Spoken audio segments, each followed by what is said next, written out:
أعوذ بالله من الشيطان الرجيم. بسم الله الرحمن الرحيم. أصبحنا وأصبح الملك لله والحمد لله لا شريك له لا إله إلا هو وإليه النشور. أصبحنا على فطرة الإسلام وكلمة الإخلاص وعلى دين نبينا محمد صلى الله عليه وسلم وعلى ملة أبينا إبراهيم حنيفا وما كان من المشركين. Mari ibu sekalian, kita niatkan majlis ini karena Allah Azza wa Jalla. Inna salati wa nusuki wa mahyaya wa mamati lillahi rabbil alamin. Assalamualaikum warahmatullahi wabarakatuh.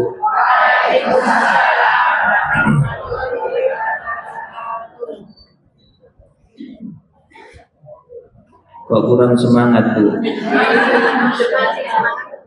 Napa dereng sarapan toh Bu? Masya Allah. Puasa Bu? Alhamdulillah. Poso napa puasa? Poso niku napa-napa kersa. Assalamualaikum warahmatullahi wabarakatuh.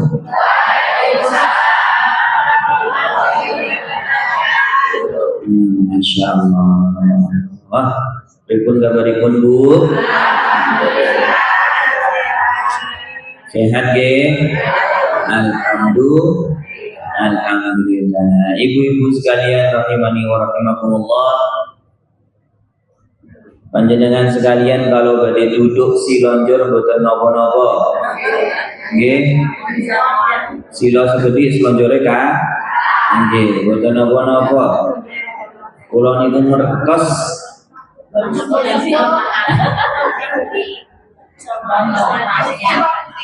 Yusua itu memang tidak bisa ditipu gitu kan.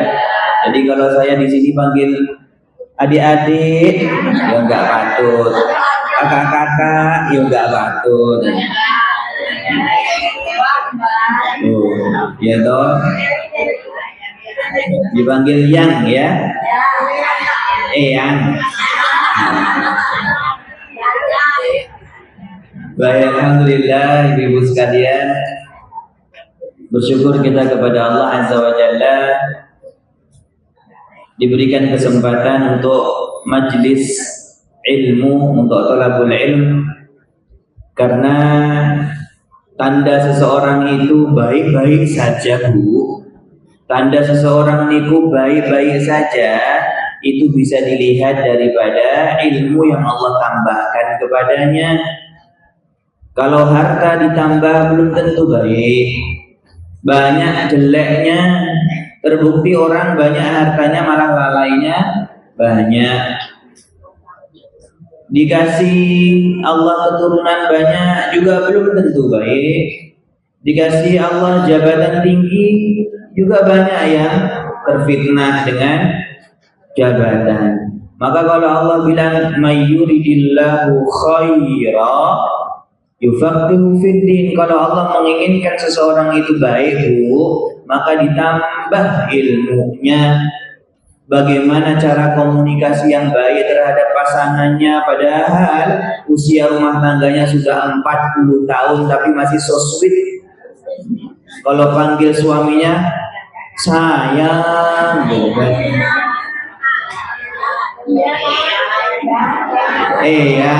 Gitu.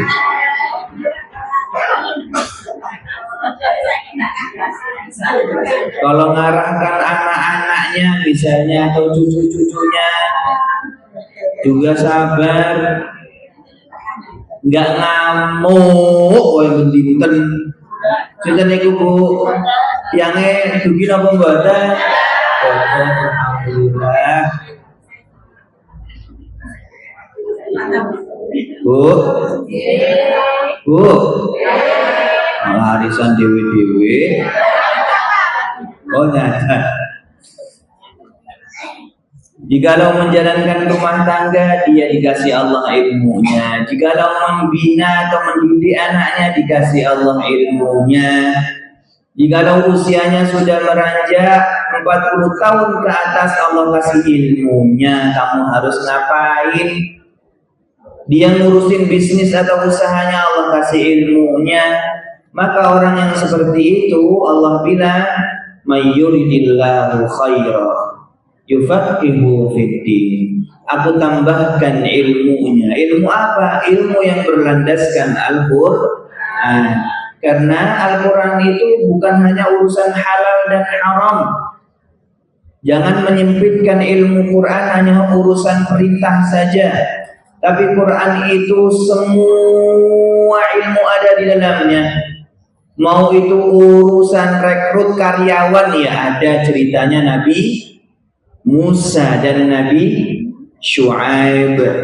Mau urusannya pengelolaan keuangan, ada urusan juga, ada cerita juga yang Allah ambil, sebagaimana cerita Nabi Yusuf. Urusan keluarga bagaimana, ada, semua urusan ada. Maka kalau Allah menginginkan kebaikan, Allah tambah ilmunya. Jadi yang menjadi pertanyaan, sudahkah kita nambah terus ilmunya? Kalau ilmunya kita sama saja, ibu-ibu sekalian, maka kita kata Rasulullah, maghbunun, kita termasuk orang yang rugi. Kata Rasulullah, man istawa yauman, siapa yang hari ini podo wae sama hari kemarin, maka kata Rasulullah, fahuwa maghbunun, dia termasuk orang yang merugi. Itu bertanda setiap hari kita tidak boleh sama, khususnya dalam ilmu. Maka kalau ditanya kapan pengajian, bukan pekanan, bukan mingguan, tapi harian. Kapan harus membaca Quran, bukan juga mingguan, bukan juga jam-jaman, tapi dimanapun dan setiap hari harus baca Quran. Pun ibu keselak.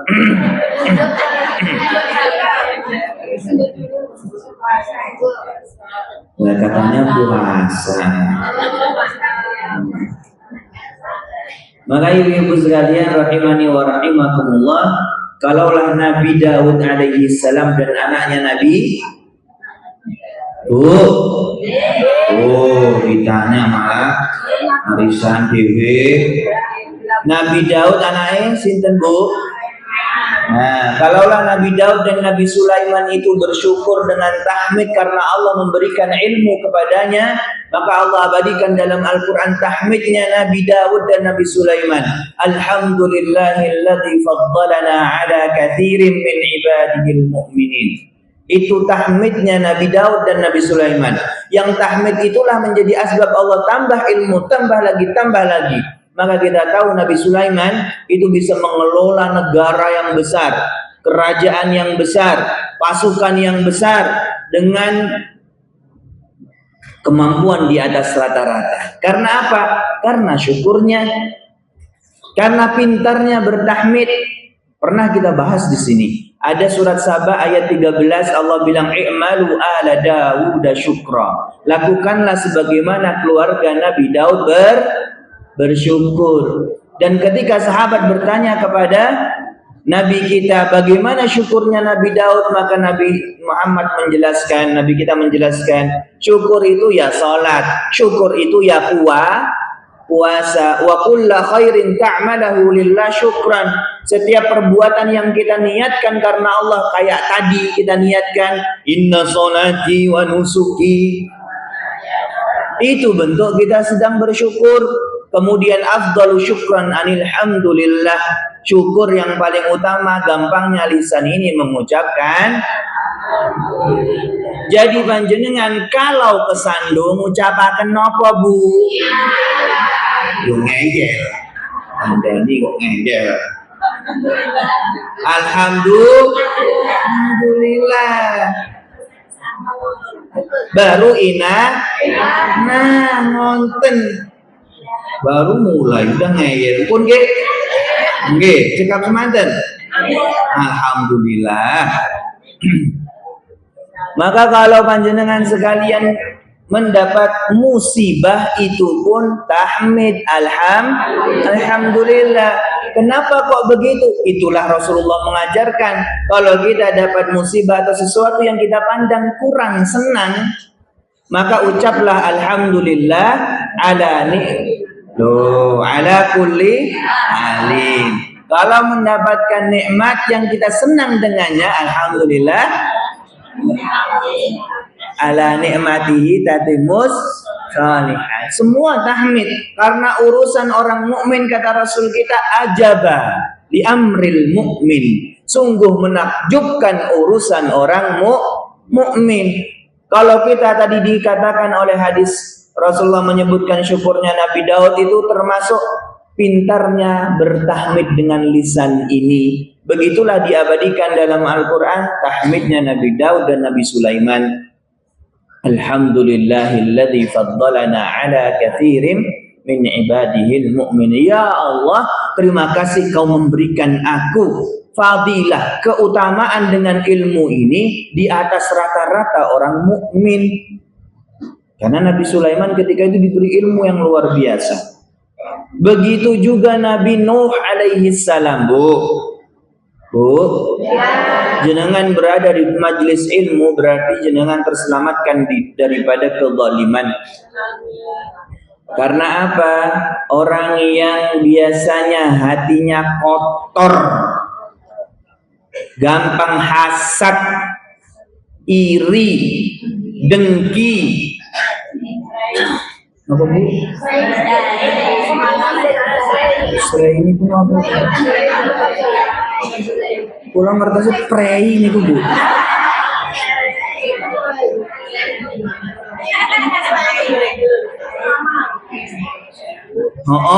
Wis toh, sakit hati niku boten enten dokter. Nggih, dokter spesialis penyakit dengki wonten apa mboten? Dokter spesialis penyakit iri ada nggak Bu? Nggak ada. Maka kalau orang bermajelis ilmu itu membersihkan hati karena dia menghilangkan takabur kalau dia butuh dengan ilmu. Orang kalau sombong pasti dia tidak mau dia ditambah ilmunya karena merasa aku sudah pintar, merasa aku sudah bisa, akhirnya dia tidak mau dekat dengan ilmu. Akhirnya Allah tutup pintunya untuk ilmu itu masuk, akhirnya menjadi sombong. Kalau sudah sombong nanti isinya takabur. Kalau sudah takabur nanti isinya iri, dengki, hasad. Jadi kalau tetangganya punya motor baru, skonti kayak gitu ngepet mesti. Nah itu contohnya. Nah, na'udzubillah. Maka panjenengan sekalian duduk di majelis ilmu niku pilihan. Allah bilang wa anakhtartuka fastami' lima yuha. Aku yang memilih siapa yang mau aku kasih ilmu. Maka kalau kamu sudah duduk di majelis ilmu, fastami', dengarkan apa yang aku wahyukan. Bu. Didongengi terus tinggal tidur. Maka tahmidnya Nabi Nuh alaihi salam, Nabi Nuh alaihi salam diabadikan dalam surat apa? Surat mentang-mentang cerita kisah Nabi Nuh terus surat Nuh. Pinter non jenengan, Masya Allah. Kreatif biasa, ibu-ibu Solo suka begitu. Ibu-ibu siapa yang paling hafal dengan istri-istri para anbiya dan istri-istri para sahabat? Ibu-ibu Solo. Kok bisa? Saya tanya. Coba istrinya Umar ibn Khattab siapa? Bu Umar. Gitu kan? Istrinya Ali bin Abi Thalib siapa? Bu Ali. Masya Allah. Pinter kan jenengan? Masya Allah. Istrinya Pak Ridwan, Bu Ridwan. Pinter, Masya Allah, Masya Allah. Wis pokoknya jos tenang. Loh kan sampai mana tuh Bu?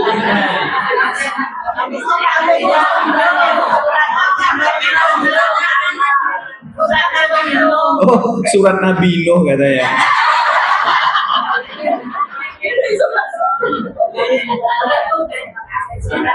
Di dalam surat Al-Anbiya Allah menceritakan kisah Nabi Nuh alaihi salam dengan anaknya Kan'an. Betul? Hatta idza jaa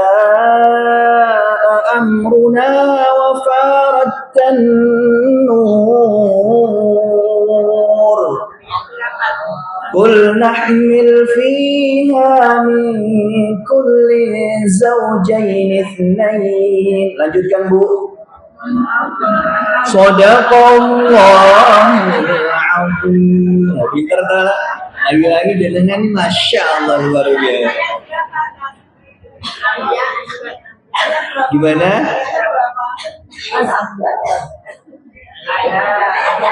Ayat. Oh. Mau tahu Ibu? Saya juga lupa. Nanti kita buka. Ya. Kita ceritakan dulu kisah tahmidnya Nabi Nuh alaihi salam.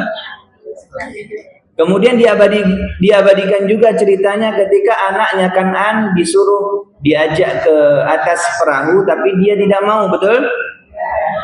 Bahkan dia berkata, si Kan'an berkata, qala sa'awi ila jabal ya'simuni minal ma'. Sombong dia ngomong sama bapaknya. Aku mau naik ke gunung. Nanti gunung itu akan menyelamatkanku daripada air bah ini. Qala la 'asimal yaum. Tidak ada yang bisa selamat pada hari ini illa ma rahimah rabbi. Innahum minal mughraqin, dan Kan'an pun termasuk orang-orang yang tenggelam. Di situ ada tahmidnya Nabi Nuh. Ketika Nabi Nuh sudah mulai di atas kapal, sudah berjalan, kemudian Nabi Nuh pun bertahmid. Alhamdulillahilladzi najjana minal qaumidz zalimin. Ya Allah, terima kasih ya Allah. Kau selamatkanku daripada orang-orang yang zalim. Maksudnya apa? Kita ini patut bersyukur kalau Allah selamatkan kita daripada kezaliman. Karena apa? Coba bayangkan.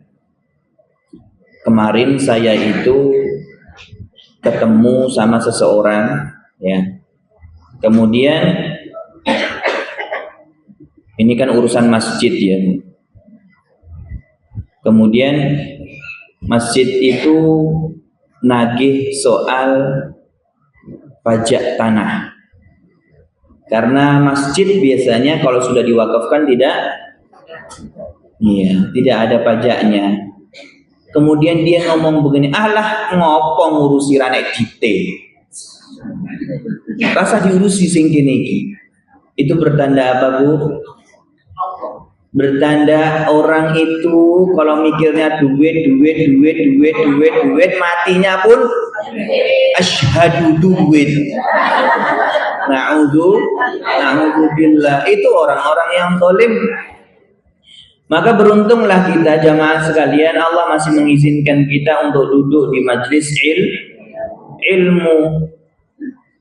Kalaulah Allah jauhkan kita daripada majlis ilmu, maka apa yang terjadi? Kita pun tergolong orang-orang yang zalim. Coba jenengan misalnya pas pembagian waris kepada anak-anak, sudah dibagi belum, Bu? Belum.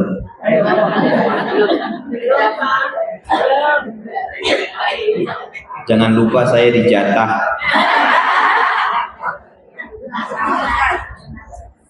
Pas pembagian waris,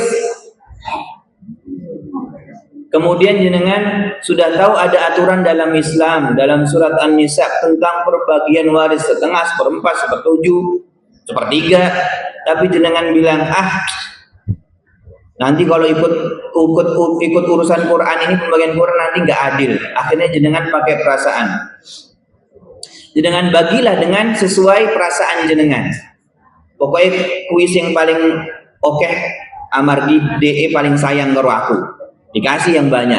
Akhirnya terjadilah pertengkaran. Iren sana, iren sini. Putuslah silaturahmi. Anak-anaknya tidak menjadi berkah. Asbabnya apa? Karena sombong, tidak mau mempelajari hukum Al-Quran. Jadi kalau orang zalim itu berdampak kemana-mana, berdampak pula pada keluarga, berdampak pula pada keturunan. Maka kita ini bersyukur termasuk orang yang diselamatkan daripada kezaliman. Allah mau kita terus berada dalam ilmunya.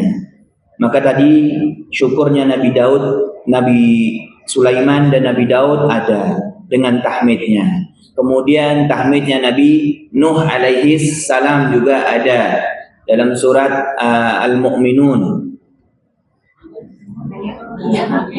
Dalam surat Al-Mu'minun ayat 28. Kemudian juga tahmidnya Nabi Ibrahim alaihi salam. Nah, kalau ini benar dalam surat Ibrahim gitu kan? Semua nabi itu punya tahmid masing-masing. Maka di pagi hari ini sebelum kita masuk ke dalam pembahasan apa yang akan kita bahas, mari kita bertahmid kepada Allah Azza wa Jalla. Alhamdulillah. Kemudian ibu-ibu sekalian, apa yang kita pelajari, apa yang membuat kita bahagia, yaitu ilmu risalah ini, itu diperjuangkan oleh sesosok yang mengorbankan harta, jiwa, waktu, usia agar sampai kepada kita. Maka naif bagi kita kalau tidak mengirimkan cinta kepadanya. Maka kita balas cintanya dengan mengirimkan salam, salatan wa salaman ila habibina al-mustafa nabiyina al-karim Nabi Muhammad sallallahu alaihi wasallam. Bu, saya itu Bu, saya niku loh Bu, kesini itu nggak tahu mau nyampaikan apa Bu. Gimana kalau kita curhat aja Bu? Atau Bu, curhat dong mah, gitu kan biasanya. Karena sama panitia saya ditembusinya kemarin, baru pertama kali saya diundang, sesok ngisi, kemarin diisi. Kemarin ngundangnya, ini luar biasa. Tapi karena ibu-ibu, khawatir saya. Kalau nggak ngisi dicegat di jalan nanti kan. Alhamdulillah ngepasi bisa. Jadi saya ikhtiarkan, saya usahakan. Makanya nggak ada temanya Bu. Sudah bebas saja apa ayat yang Allah ingin sampaikan kepada jenengan, kita sampaikan. Ngonten nggih? Enak toh? Masya Allah. Sudah? Sudah? Tersampaikan? Oh belum. Baik ibu sekalian rahimani wa rahimakumullah. Kita ini sudah di bulan Safar. Betul? Tanggal berapa sekarang? Hai. Tanggal 4 atau 5? 5 atau 6? Oh, lebih banyak lagi Bu? Ada yang lebih tinggi lagi? Ibu sekalian sudah belum berdoa masuk bulan baru? Jenengan iku loh. Doa masuk bulan baru. Kalau doa masuk kamar mandi apa Bu? Allahumma inni a'udzubika. Apa toh? Doa makan apa Bu? Barik lana. Oh iya toh. Doa masuk bulan baru. Bismika Allahumma, ya Allah. Bismillahirrahmanirrahim Bu. Ibu-ibu sekalian, salah satunya ketika kita itu mengerti tentang bulan Hijriyah, maka ada sunnah-sunnah yang dapat kita ambil. Jiwa ini kan wa nafsuka insain illan saghalat bit ta'ah saghalat bil ma'asi. Diri ini kalau tidak disunnah, tidak disibukkan dengan sunnah-sunnah Rasul, dengan kebaikan-kebaikan yang disampaikan daripada Rasul, maka kita akan disibukkan dengan maksiat. Nyindir sana, nyindir sini. Sekalinya tatus, ya Allah tajeme ngungkuli. Oh, nopo nggih? Maka kalau kita tahu bulan Hijriah itu ada sunnahnya apa? Misalnya Ayyamul Bida. Mana bisa kita puasa Ayyamul Bida kalau nggak tahu bulan Muharram? Kalau kita pakai kalendernya Hijriah, insya Allah kita tahu. Tapi kalau kita pakai kalendernya hanya Masehi, kita nggak tahu. Akhirnya kita ketinggalan sunnah-sunnahnya. Contoh sunnah yang hilang yaitu membaca doa di awal bulan. Bulan apa? Bulan kalender Hijriah. Doanya apa? Yuk dihafalkan. Allahumma. Belum, Bu. Allahumma adkhilhu alaina. Yang benar toh, Bu? Adkhilhu alaina. Masya Allah. Bil amni wal iman wassalamatu wal islam wal jiwari minasyaiton waridwani minar rahman waridwani. Nggih dalem. Sampun hafal, Bu? Ya kok dereng. Ada 4 yang kita minta setiap awal bulan baru. Allahumma, ya Allah, adkhilhu alaina, masukkan aku dalam bulan ini, adkhilhu alaina. Yang pertama kita minta bil amni wal iman, dengan rasa aman dan penuh dengan keimanan. Yang kedua wassalamatu wal islam, keselamatan dan penuh berserah kepada Allah. Kemudian wajil jiwari minasyaiton, kau jauhkan aku daripada syaitan.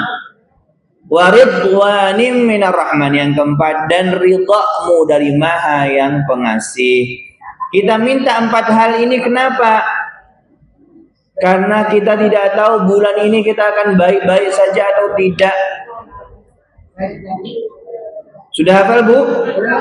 Kita ulang lagi ya.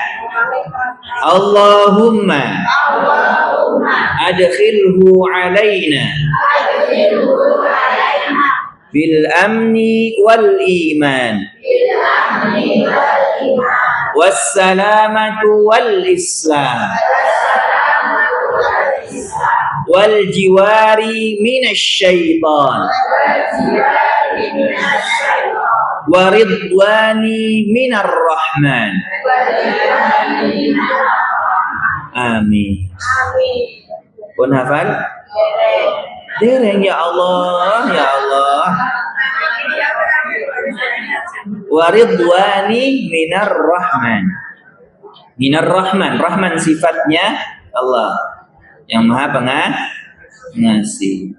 Nah, dihafalkan ya ibu-ibu, ditulis nanti supaya apa? Supaya kita memulai bulan dengan baik. Jangan-jangan kenapa di bulan ini kok banyak sekali godaan yang kita tidak bisa menampung. Gara-gara doanya tadi kita tidak mengucapkan. Karena kalau kita tidak, misalnya tidak berdoa wal jiwari minasyaiton, jangan-jangan kita terjerumus dalam godaan syaitan. Baik, ibu-ibu sekalian rahimani wa rahimakumullah.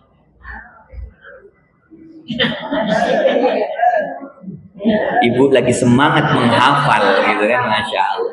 Nopo ngantri mawon setoran segala setunggal gitu nopo-nopo. Baleni. Oke, kita ulang lagi us manut pokoknya kalau ibu-ibu itu. 1, 2, 3. Allahumma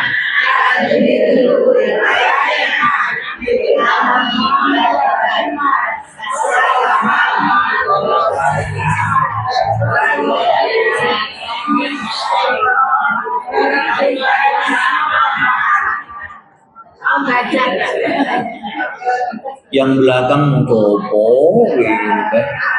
Yang tengah-tengah yang depan mau cotek. Iya toh? Masya Allah. Baik, ibu sekalian rahimani wa rahimakumullah. Karena doa itu adalah senjatanya orang beriman. Coba saya tanya, Bu, jenengan bisa nggak ngelawan syaitan? Jenengan bisa nggak, sanggup nggak? Bisa, benar. Benar. Bisanya kita berusaha. Soalnya kalau pengalaman kalah kita. Jenengan kali syaitan umurnya panjang mana? Nah, tahu kan? Makanya kalau syaitan sekarang itu lebih modern ketimbang ibu-ibu. Kalau ibu balas WA itu kan susah banget. AI sekarang sudah dipakai sama syaitan. Nah, contohnya apa bukti kalau syaitan itu modern? Dulu zaman jenengan itu kan ada mendring tuh, Bu. Nah, sekarang jadi apa, Bu? Nah, sekarang jadi pay letter. Jenengan tahu belanja yang pakai oren-oren atau ijo-ijo nih loh, Bu? Tahu. Maupun jenengan masukkan keranjang terus. Nah, itu biasanya ada penawaran untuk mendringnya. Nah, dulu namanya mendring, sekarang namanya pay letter. Dulu namanya Bang Pelecit, sekarang namanya apa, Bu? Pinjol. Kok fasih banget jenengan?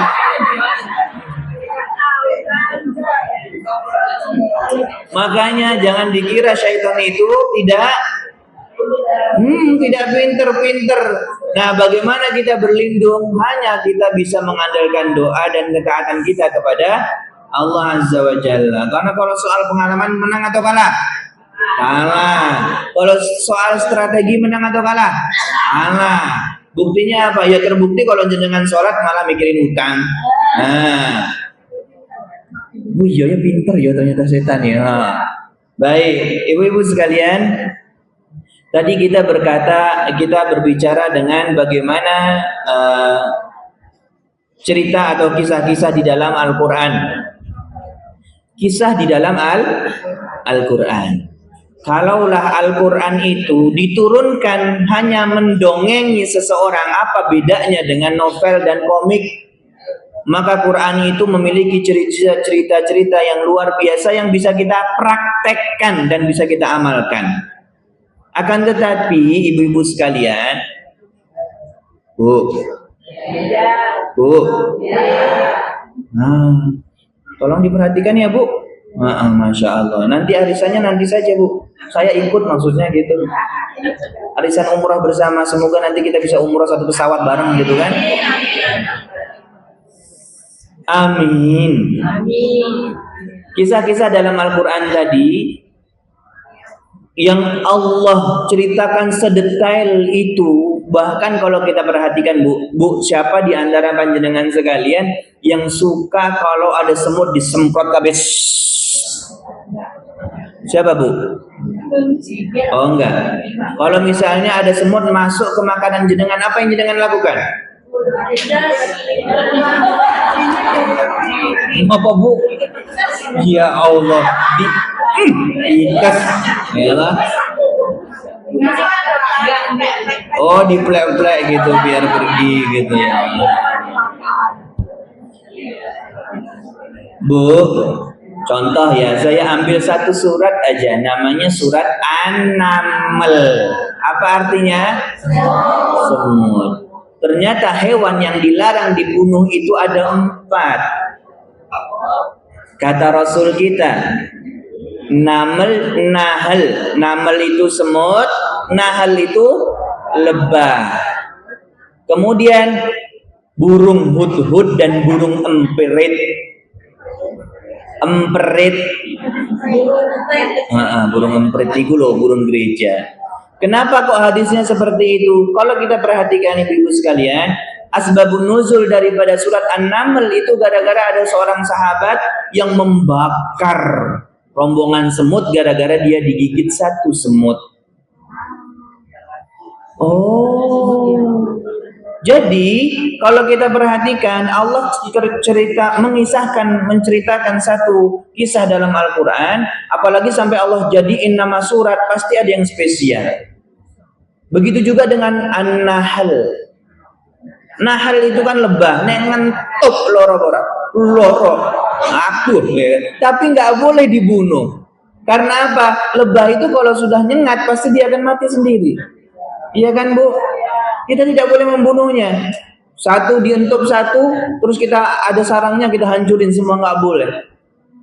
Karena kalau kita perhatikan dalam surat An-Nahl, maka di situ intisarinya menyampaikan kita itu orang mukmin, kata Rasulullah SAW, harus mengambil pelajaran daripada lebah, bahkan diperintahkan untuk menjadi lebah.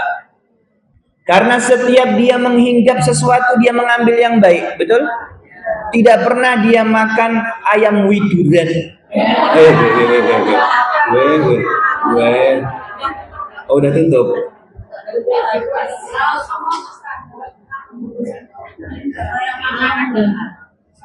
Tuh kan ibu jadi penasaran.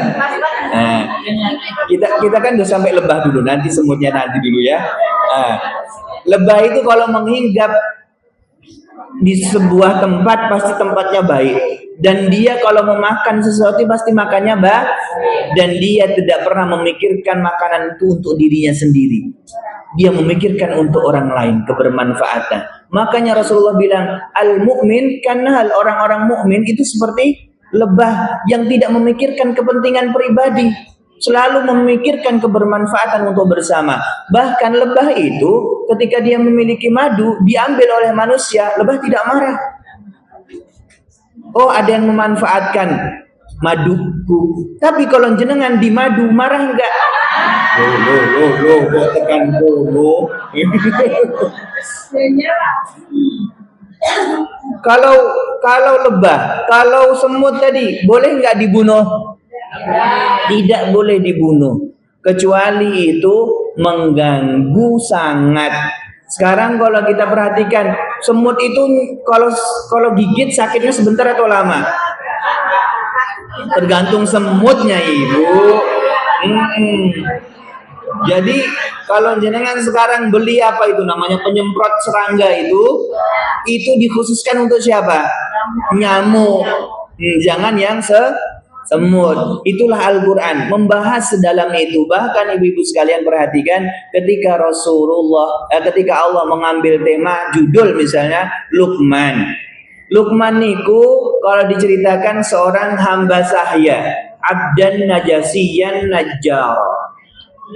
Abdan itu seorang budak yang tinggal di Najasi.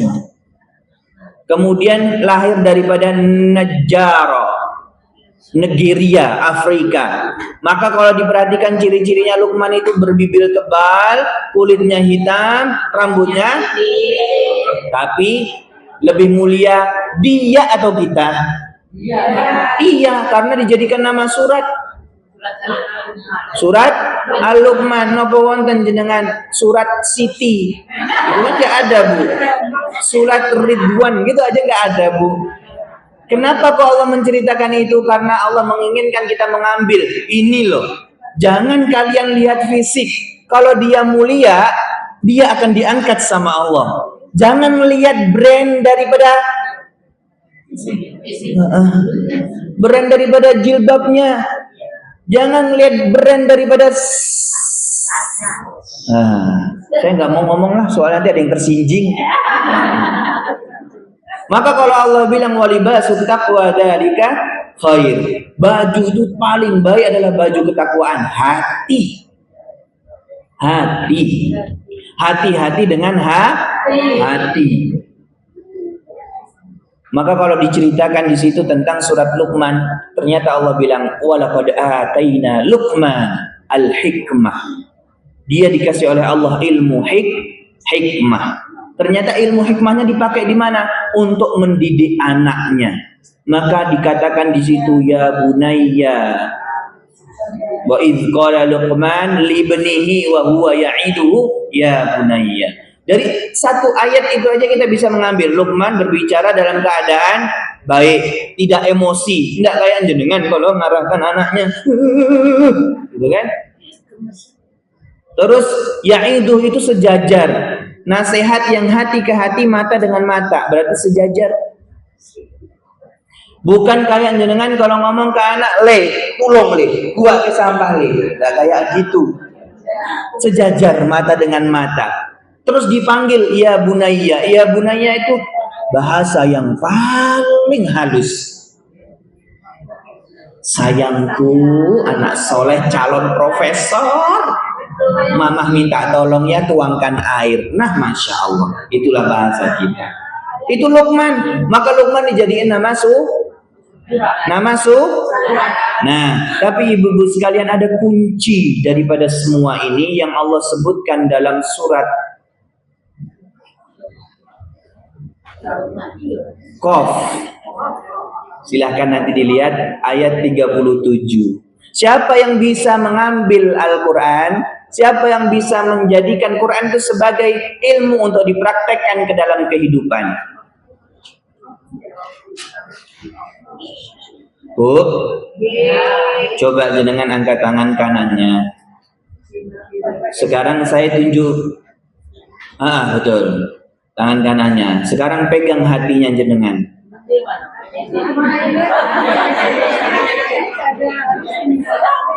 Ini baru pertama aja sudah hatiku udah hilang, udah terlalu sakit lama sekali. Sampai aku lupa hatiku di mana ya. Di sini atau di sini atau di sini ya.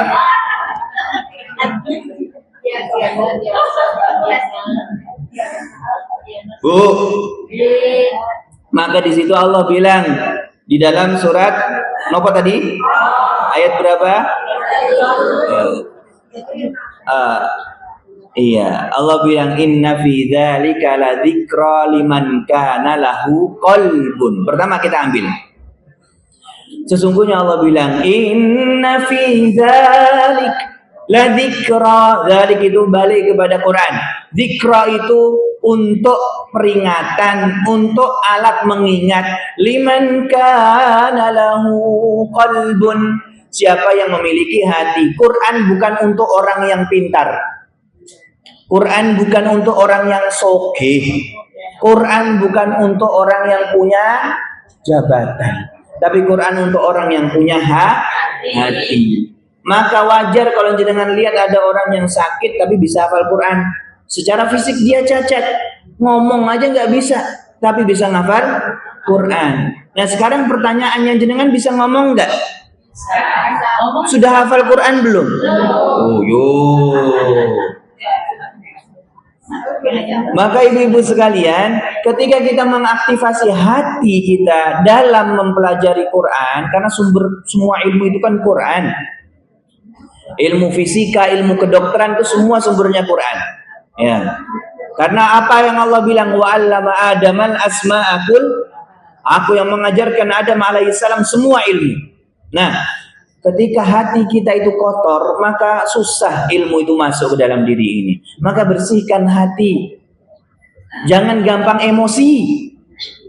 Jangan gampang menjustifikasi. Si fulanah ini pencitraan tok paling. Pengajian bendiarani ustazah. Alah kai salat bendiarani solihah bu. Jangan kayak gitu, jangan suka berasumsi. Bahkan Rasulullah memerintahkan, kalau itu saudara muslim, keluarkan husnudzan yang banyak kepadanya. Harus seperti itu. Hati itu kalau sudah sakit, na'udzubillah, Al-Quran gak masuk, ilmu gak masuk, adab pasti jelek. Betul? Betul. Bahkan para ulama menyebutkan idza aradtal intifa' minal Qur'an fa'ajmi'u qalbak. Kalau kamu ingin mengambil manfaat daripada Quran, kumpulkan hatinya dengan hati yang baik. Hati itu menentu dunia dan akhirat, Bu. Kalau jenengan difitnah, alhamdulillah. Siapa yang bisa alhamdulillah? Orang yang hatinya baik. Kalau jenengan disalahkan, jenengan bisa alhamdulillah. Kok bisa? Hatinya baik. Karena dia tidak peduli dengan validasi manusia. Tidak peduli dengan penilaian manusia. Yang dipedulikan adalah penilaian Allah. Dan orang itu kenapa keomongannya bisa kasar? Didawil sedikit aja langsung kebun binatangnya keluar. Atau anaknya buat ukoro dikit aja keluar semua omongan jeleknya. Itu karena apa? Hatinya kotor. Maka kalau Rasulullah menyebutkan idza fasad jasadu kullu.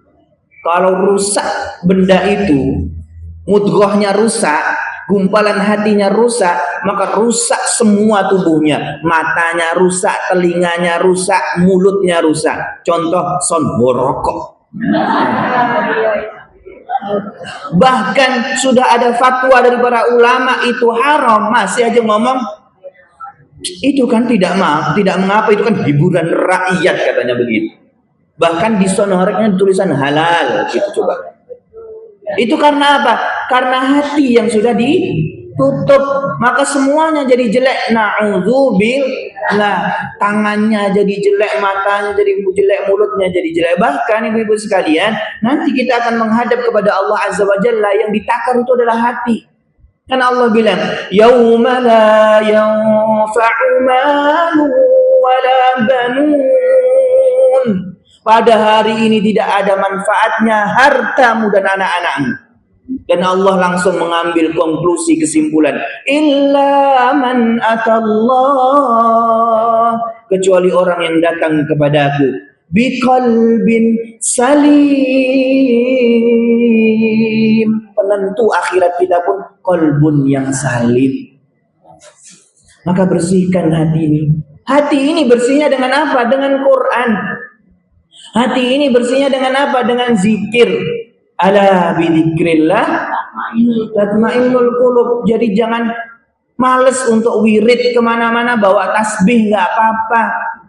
Daripada nericis wae ngerasani tonggo nih, lebih baik kan berzikir.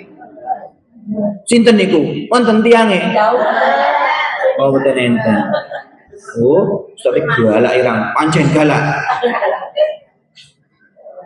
Ibu-ibu sekalian, maka hati itu kunci daripada Al-Quran masuk. Dan kunci daripada kesuksesan dunia akhirat. Kalau Quran sudah nggak masuk, dia tidak bisa menangani masalahnya. Sedangkan kita nih hidupnya masalah. Siapa yang hidupnya tidak ada masalah? Nggak ada. Semua ada masalah. Sudah fitrah, sudah sunatullah. Namanya hidup itu diuji. Allah ngulang berkali-kali dalam Al-Quran. Dalam surat Al-Mulk Allah bilang, alladzi khalaqal mauta wal hayat liyabluwakum, untuk diuji. Allah juga ngulang lagi dalam surat Al-Insan, inna hadainahus sabil imma syakira wa imma kafura. Allah memberikan jalan pilihan kepada kita, termasuk orang yang kufur atau termasuk orang yang syukur. Sebelumnya Allah bilang, aku ciptakan kalian min nutfatin amsaj nabtali, untuk diuji. Jadi kalau kita ujiannya banyak, wajar. Yang nggak wajar itu kalau nggak lulus ujiannya.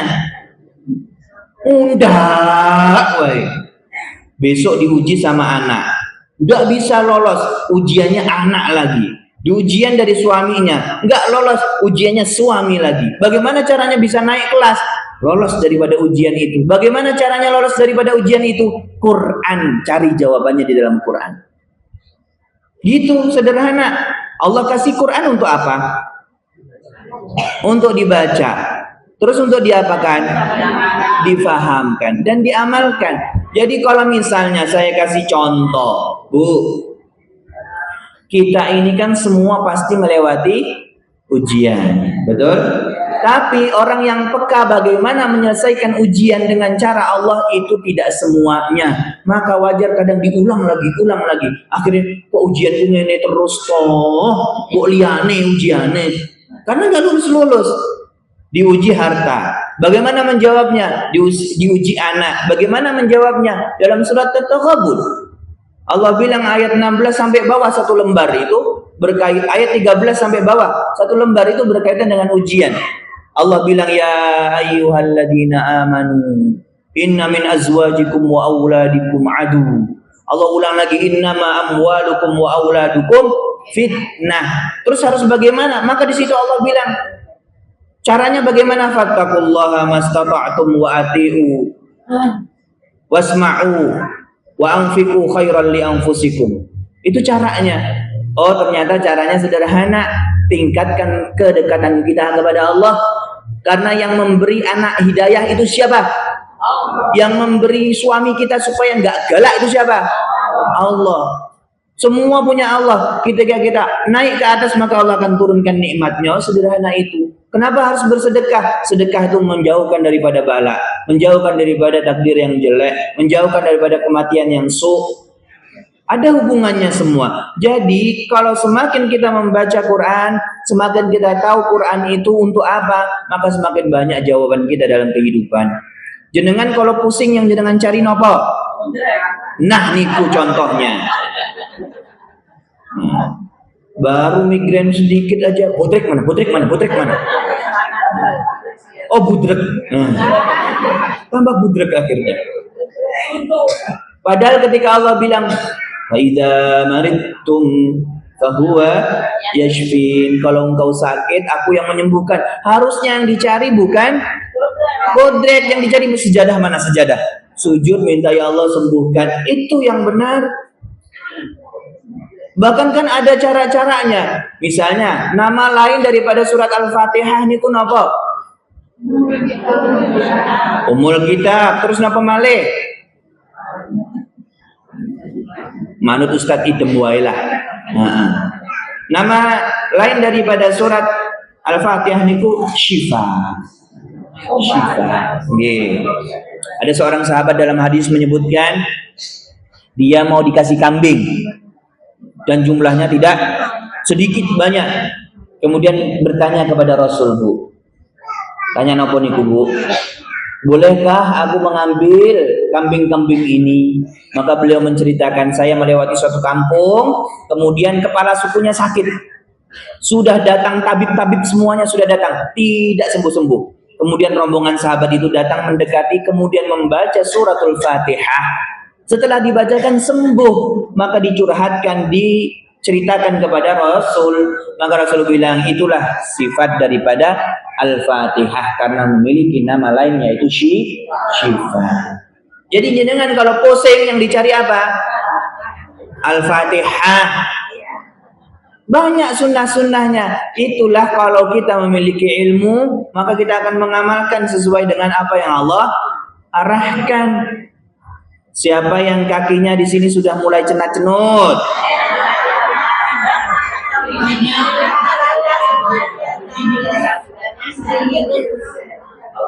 Nah, kita lanjutkan lagi ya, Ibu. Yang Allah bilang di ayat tersebut, liman kana lahu qalbun, maka qalbun itu harus ditata. Jangan punya sifat dengki, jangan punya sifat hasad, jangan punya sifat suudon, jangan punya sifat suka berasumsi kepada orang lain. Bersihkan hatinya, nanti Qur'annya masuk. Liman kana lahu qalbun, kemudian awal qasam'a, dia memanfaatkan telinganya bukan untuk dengerin gosip tetangga, tapi untuk mendengarkan Al-Quran. Mau naik motor, mau naik mobil, yang disetel Al-Quran. Karena kenapa? Quran itu akan dijelaskan fungsinya sama Allah di dalam surat Al-Qiyamah ayat 13. Allah bilang seperti ini, فَإِذَا قَرَأْنَاهُ فَاتَّبِعْ قُرْآنَهُ. Kalau kamu sudah baca Quran, baca lagi. Sudah melihat Quran, lihat lagi. Sudah mempelajari Quran, pelajari lagi. Maka Allah bilang, ثُمَّ إِنَّ عَلَيْنَا بَيَانًا. Nanti akan kujelaskan apa fungsinya. Jadi memang harus di mana-mana mendengarkan, mengulangi. Makanya kalau ngaji itu bukan sepekan sekali, tapi setiap hari. Siap? Masya Allah. Oh, sudah berjalan. Oh, mantap. Baru berjalan toh, Bu? Oke, segera berlari, Bu. Kemudian Allah bilang setelah kita menggunakan telinga dengan baik, au alqasam'a, kemudian wa huwa syahid. Dia manfaatkan matanya ini untuk selalu mengambil ibrah, untuk selalu mengambil pelajaran daripada yang Allah kisahkan dalam Al-Qur'an. Suatu ketika ibu-ibu sekalian, penutup daripada majelis ini, ya, penutup daripada majelis ini, Bu. Saya belum lama niku sama rombongan Muslim biker, ya, Muslim biker itu biker yang suka ngawal-ngawal kalau pas event DSKS niku loh. Nah, kita ketika itu tadabur alam, pergilah ke pantai. Kemudian ibu-ibu sekalian, qadarullah ala ma fa'al, motornya saya itu tidak mau di starter. Alias ini beda nih, ada yang macet, ada yang mogok, mana yang benar? Nah, disepakati ya. Apa? Harus mogok. Jenengan mogok sama suami. Kemudian disitulah Allah mengajarkan ketika teman-teman kita sibuk, ada yang buka obeng, ngambil ini peralatan, saya bilang nanti ikhtiar robbaninya belum kelar, jangan keluarkan alat-alat dulu. Akhirnya semua saya suruh dekat, lihat ya, perhatikan. Saya pegang motornya, ya, kemudian didoakan. Apa doanya?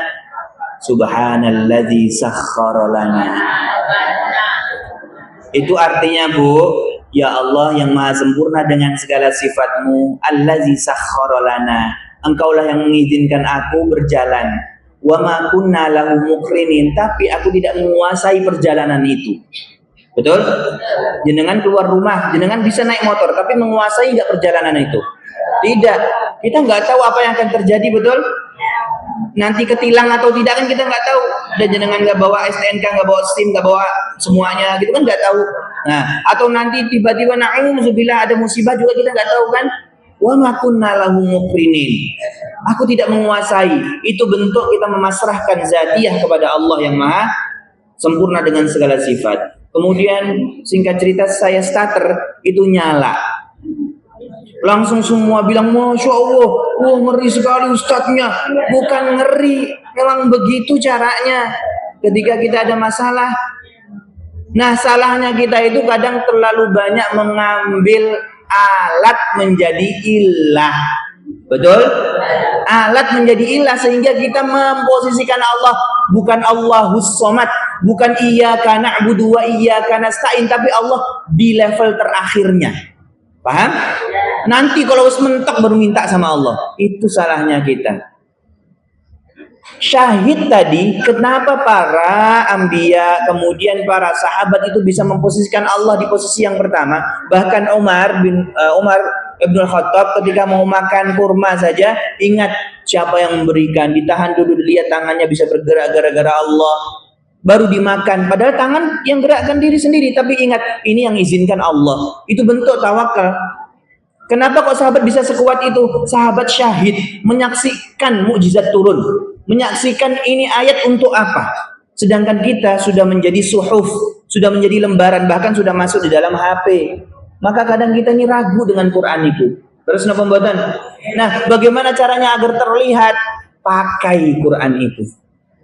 Kalau sakit, baca surat Al-Fatihah. Sembuh, nah itu syahid dengan menyaksikan. Karena kata para ulama menyebutkan tuba liman kana sumtuhu tafakkur wa qilahu tadzakkur. Beruntunglah orang yang banyak berfikir. Karena syahid itu bukan ra'ya bil ain, bukan melihat dengan mata, tapi melihat dengan mata hati. Syahid. Maka Allah tidak bilang bahwa yara, mereka melihat, tapi Allah bilang bahwa syahid.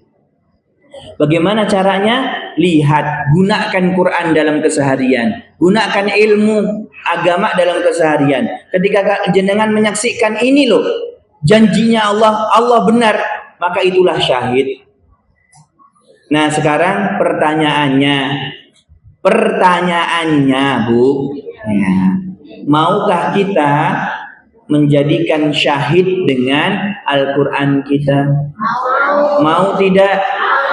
Kalau mau, semua ayat-ayat Al-Quran didalami, dipelajari, diamalkan. Ya, tadi kita sudah belajar tahmidnya Nabi Daud, dipakai. Oh, aku diberi ilmu kali ini, maka ucapkan alhamdulillah alladzi faddalana ala katsirin min ibadihil mu'minin. Belum hafal kan? Alhamdulillah. Nah, jemaah sekalian rahimani wa rahimakumullah, maka 3 aspek tadi jadiin kunci kita agar kita ini selalu ditambah ilmunya sama Allah Azza wa Jalla. Semoga panjenengan sekalian bisa menjadikan ilmu ini ilmu yang bermanfaat. Bisa menjadikan ilmu ini bisa diamalkan dan menjadi asbab keberkahan. Amin Allahumma amin. Bu, biasanya kalau di majelis ibu-ibu itu banyak pertanyaan, Bu. Nggak usah mawon, ge?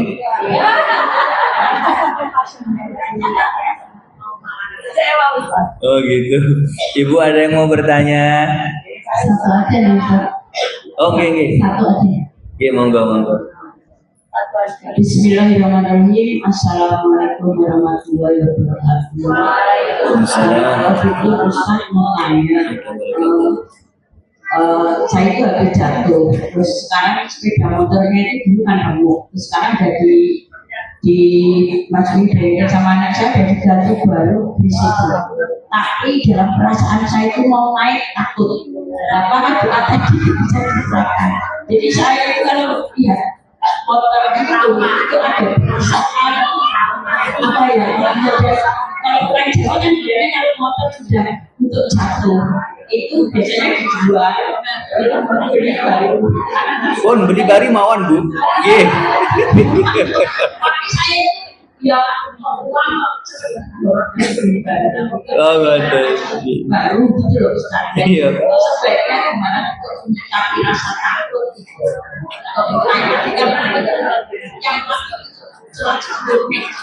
Iya. Sekian besar, terima kasih. Assalamualaikum warahmatullahi wabarakatuh. Ibu jenengan dari Bu mau nanya apa?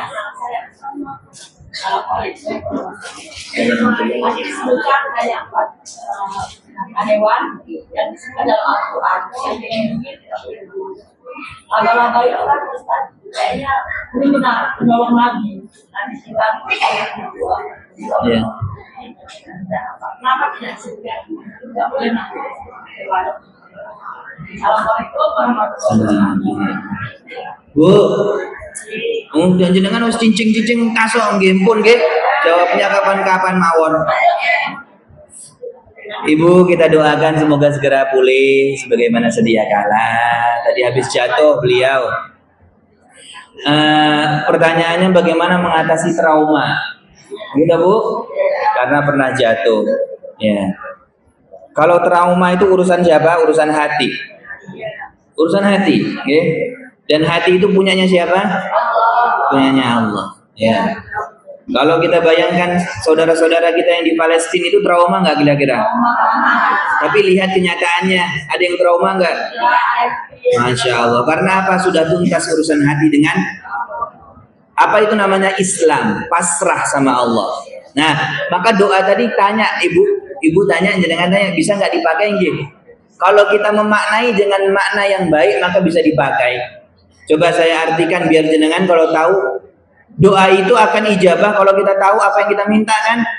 Betul. Coba jenengan minta ke suami. Ya, kira-kira yang suami dengar apa? Jaluk opo to kowe? Iya toh? Sama kita nih kadang banyak minta tapi nggak tahu artinya. Ikut-ikutan saja. Maka pahami ya terjemahnya. Nah, kalau di situ Allah bilang subhanallazi sakhkhara. Subhana artinya apa? Jangan diartikan maha suci ya Bu. Mulai sekarang setelah majelis ini selesai jangan diartikan maha suci. Kenapa? Sempit artinya. Ya, artikan maha sempurna segala sifat Allah. Itu yang diartikan oleh para ulama. Ya Allah, Engkau maha sempurna dengan segala sifatmu. Subhana. Ya. Subhanalladzi sakhkhara lana. Allazi sakhkhara lana, yang mana engkau lah yang mengizinkan aku sakhkhar, berjalan, berkendara, melakukan safar. Sakhkhara lana. Hada wa ma kunna, dan kami tidaklah menguasai, wa ma kunna lahu muqrinin, tidak menguasai, tidak sanggup mengerti apa yang akan terjadi. Wa inna ila rabbina lamunqalibun, ya kan? Nanti kami semua akan balik kepadamu. Sehingga apa? Hati itu kan pasrah. Ketika hati itu sudah pasrah, insya Allah kekuatan yang jenengan yakin sama Allah itu lebih kuat. Ya. Jadi kalau khawatir, takut itu ditempatkan yang benar, yang baik itu lebih bagus ketimbang ditempatkan sesuatu yang tidak baik. Akhirnya kan ibu terhambat mau sholat subuh susah, gitu bu. Mau pengajian susah karena nggak berani naik motor. Tapi kalau kakinya belum sembuh ya disembuhkan dulu. Tawakal itu juga bentuk tawakal. Iya, berserah kepada Allah. Bismillahirrahmanirrahim. Allah. Tidak ada kekuatan kecuali kekuatan Allah. Kemudian pertanyaan berikutnya tentang laba-laba. Laba-laba ada nggak nama surat laba-laba? Ada, namanya Al-Ankabut. Iya, maka termasuk hewan juga, di situ ada hadisnya dilarang untuk dibunuh. Mantan Bu. Insyaallah kapan-kapan kita ketemu lagi dan jumpa lagi, dan semoga pertemuan kita dalam keadaan yang lebih baik. Majelis ini sedang ditunggu oleh malaikat. Maka kita berdoa bersama untuk keberkahan kita semua. Ya. Baik. Mari kita berdoa, hadirkan kekhusyuan, hadirkan harapan yang besar dan yakin dengan doa kita, dan hadirkan kekhusyuan. Alhamdulillahirabbil alamin. Alhamdulillah alladzi najjana minal qaumidh dhalimin. Alhamdulillahilladzi wahaba lana 'ala al-kibari Ismail wa Ishaq. Alhamdulillahilladzi faddalana 'ala katsirin min ibadihi al-mu'minin. Alhamdulillahilladzi hadana li hadza wa ma kunna linahtadiya laula an hadana Allah. Allahumma salli wa sallim wa barik wa an'im ala sayyidina wa habibina Mustafa Muhammad sallallahu alaihi wasallam. Allahumma ya Rabb, inna nas'aluka bi asma'ikal husna wa sifatikal ulya. Antal ahadus samad, lam yalid wa lam yulad wa lam yakul lahu kufuwan ahad. Allahumma ya kafi, Allahumma ya ghani, Allahumma ya hayyu ya qayyum, bi rahmatika astaghits, aslih lana fi sya'nina kullah, wa la takilna ila nafsina tarfat 'ain. Allahumma ya muqallibal qulub, ya Allah kaulah yang Maha membolak-balikkan hati. Tsabbit qalbana 'ala dinik, kokohkanlah hati kami dengan agama-Mu ya Rabb. Wa ya musarrifal qulub, sarrif qulubana 'ala ta'atik. Allahumma tahhir qulubana 'ala nifaq. Ya Allah, bersihkan hati kami daripada sifat-sifat kemunafikan ya Rabb. Wa a'malana 'ala riya, dan daripada penyakit riya setiap amal kami ya Rabb. Wa alsinatana 'ala al-kadhib, dan lisan kami daripada penyakit kebohongan ya Rabb. Wa a'yunana 'ala al-khiyanah, dan mata kami daripada pengkhianatan ya Rabb. Innaka ta'lamul kha'inatal a'yun wa ma tukhfi as-sudur. Ya Rabb, inna hadhihi al-qulub qad ijtama'at ala mahabbati, kami berkumpul di masjid-Mu, di rumah-Mu ini karena kami cinta kepadamu ya Rabb. Maka ya Allah, berikanlah cinta-Mu kepada kami semua ya Rabb. Jadikanlah perkumpulan ini menjadi asbab Kau turunkan keberkahan untuk kami semua ya Rabb. Berkah usia kami, berkah harta kami, berkah keluarga kami, keturunan kami ya Rabb. Berkah keturunan-keturunan kami ya Rabb. Berkah guru-guru kami dan orang tua kami ya Rabb. Ya Allah, jikalau di antara kami ada yang sakit, maka berilah kesembuhan kepadanya ya Allah. Antas syafi, Kaulah yang Maha memberi kesembuhan. Di antara kami, jikalau ada di antara kami ya Rabb, ada yang memiliki hutang, maka lunasilah. Antal ghani, Kaulah yang Maha kaya ya Rabb. Jikalau di antara kami ya Rabb ada yang memiliki keturunan, maka jadikanlah keturunannya keturunan saleh-salehah. Kau jaga dari segala macam fitnah, Kau jauhkan daripada segala kemadaratan ya Rabb. Ya Allah, jadikanlah keluarga kami keluarga yang sakinah, mawaddah, warahmah. Jadikanlah para pemimpin-pemimpin negara kami orang yang amanah, yang Kau jauhkan daripada segala fitnah ya Rabb. Berikanlah rasa takut kepada neraka-Mu, berikanlah rasa takut kepada azab-Mu ya Rabb. Ya Allah, kami berkumpul di tempat ini karena-Mu ya Allah, maka izinkan kami pula berkumpul di Jannatul Firdausil A'la ya Rabb. Ya Allah, ya mujibat da'watad da'in, la tuzigh qulubana, jangan Kau balikkan hati kami setelah Kau berikan hidayah di pagi hari ini ya Rabb. Berikanlah kami rasyad sebagaimana Kau berikan kepada ashabul kahfi. Rabbana atina min ladunka rahmah wa hayyi' lana min amrina rasyada wa hayyi' lana min amrina rasyada. Rabbana awzigh alaina sabra wa tsabbit aqdamana wansurna 'alal qaumil kafirin. Rabbana anzil alaina munzalan mubaraka wa anta arhamur rahimin wa anta khairul munzalin. Rabbana atina fid dunya hasanah wa fil akhirati hasanah wa qina adzabannar. Walhamdulillahi rabbil alamin. Wa sallallahu ala sayyidina Muhammadin wa ala alihi wa sahbihi ajma'in. Ibu-ibu sekalian, sehat-sehat terus, sabar, ikhlas, syukur. Saya mohon maaf kalau ada salah kata atau salah ucap, dimaafkan boten Bu.